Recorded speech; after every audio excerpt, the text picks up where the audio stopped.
আসসালামু আলাইকুম প্রিয় শিক্ষার্থী বন্ধুরা। আজকের আলোচ্য বিষয় হবে নবম শ্রেণীর জীবন ও জীবিকা দ্বিতীয় অধ্যায় উদ্যোক্তা হিসেবে যাত্রা ছক পূরণ 2.7। আমাদের দলের সদস্যদের নাম ও কর্মপরিধি এবং সহযোগী ব্যক্তি, সংস্থা ও প্রতিষ্ঠানের নামের তালিকা, এই দুইটা একসাথেই করব। প্রিয় শিক্ষার্থীরা, তার আগে 4 ধাপে কী তথ্যগুলো আছে বা কী বলছে সেইটা আমাদের ভালো করে বুঝতে হবে। যেমন ধাপ 4-এ আছে সমস্যা সমাধানের দলগত উদ্যোগ। দেখো, একটি কার্যক্রম পরিকল্পনা থেকে বাস্তবায়ন পর্যন্ত সম্পন্ন করতে প্রয়োজন একটি শক্তিশালী দল। একা কাজ করলে অনেক ক্ষেত্রে এই পরিকল্পনা বাস্তবায়ন করা দুরূহ হয়ে পড়ে। তাই দলের জন্য উপযুক্ত সদস্য নির্বাচন করা খুবই জরুরি। কোনো একটি সমস্যার উদ্ভাবনী সমাধান করতে হলে দলের সবাইকে সেই সমাধানে অবশ্যই ঐকমত্য পোষণ করতে হবে। দলের সবার বিশ্বাস স্থাপনে প্রয়োজন যে আমরা যে কাজটি শুরু করতে যাচ্ছি তার মাধ্যমে সমস্যাটির সমাধান করা সম্ভব। মনে রাখতে হবে, দলের সবার ভূমিকা হয়তো সমান থাকে না। কেউ প্রধান, কেউ পরিকল্পনাকারী, কেউ বাস্তবায়নকারী, কেউ প্রচারকারী, কেউ সূক্ষ্ম কারিগর কাজে সহযোগিতাকারী হিসেবে কাজ করে। এভাবে দলের সব ধরনের ভূমিকা পালন করার জন্য কোনো না কোনো সদস্য থাকা প্রয়োজন।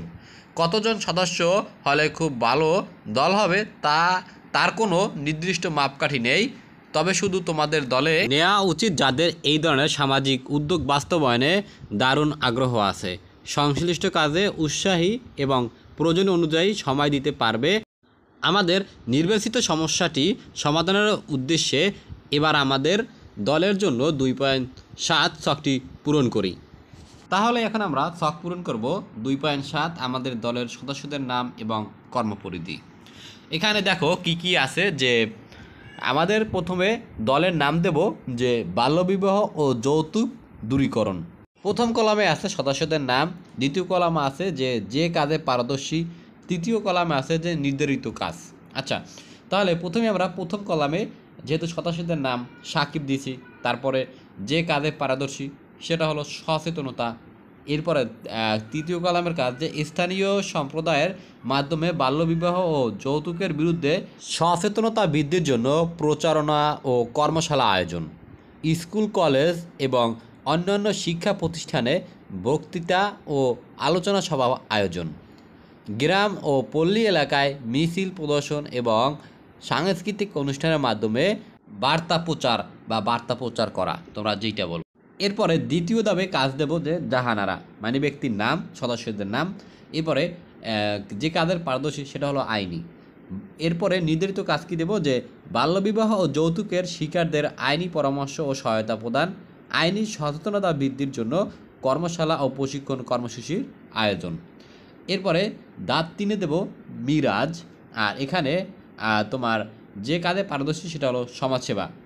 এখানে লিখব যে তোমার নির্ধারিত কাজে বাল্যবিবাহ ও যৌতুকের শিকারদের পুনর্বাসনের জন্য আশ্রয়কেন্দ্র ও সহায়তা প্রদান, শিক্ষা ও কর্মসংস্থানের সুযোগ প্রদানের মাধ্যমে তাদের স্বনির্ভরতা বৃদ্ধিতে সহায়তা করা। এরপরে ধাপ 4, সদস্যদের নাম দেব তাসকিন, যে কাজে পারদর্শী সেটা হলো গবেষণা ও পর্যবেক্ষণ। এরপরে নির্ধারিত কাজ দেব যে বাল্যবিবাহ ও যৌতুকের প্রবণতা ও প্রভাব সম্পর্কে গবেষণা পরিচালনা, ডেটা সংগ্রহ ও বিশ্লেষণ করে সমস্যা সমাধানের জন্য কার্যকর নীতিমালা তৈরিতে সহায়তা করা, সচেতনতা বৃদ্ধি ও আইনি ব্যবস্থা গ্রহণের জন্য তথ্য প্রদান।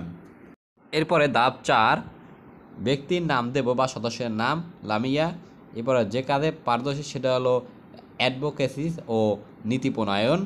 এরপরে নির্ধারিত কাজ, এই নির্ধারিত কাজ দেব যে সরকার, নীতি ও নির্ধারকগণ ও নাগরিক সমাজের সাথে যোগাযোগ স্থাপন করে বাল্যবিবাহ ও যৌতুকের বিরুদ্ধে আইন প্রণয়নের জন্য অ্যাডভোকেসি করা, নীতিমালা তৈরি ও বাস্তবায়নের প্রক্রিয়ায় অংশগ্রহণ, আন্তর্জাতিক পর্যায়ে এই সমস্যা সম্পর্কে সচেতনতা বৃদ্ধি।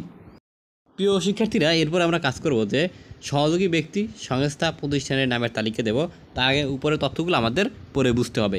এখানে বলছে যে সমাজের বা দেশের আর কোন কোন ব্যক্তি বা সংস্থা আমাদের উদ্ভাবনীমূলক এই কাজে সমর্থন ও সহায়তা করতে পারে তাদের খুঁজে বের করতে হবে। যেমন সরকারি, বেসরকারি সংস্থা, এনজিও, ব্যাংক, শিক্ষা প্রতিষ্ঠান, ধর্মীয় প্রতিষ্ঠান, ব্যক্তি, বিভিন্ন পেশাজীবী সংগঠন। পাশাপাশি যদি সমাজের উদ্যোগটি বাস্তবায়নে কোনো পণ্য বা সেবা উৎপাদনের প্রয়োজন হয় তাহলে সেসব পণ্য বা সেবা উৎপাদনকারী প্রতিষ্ঠান, বিক্রেতা ও প্রচারের মাধ্যমগুলোকেও সমর্থন বা সহযোগী হিসাবে গণ্য করতে হবে।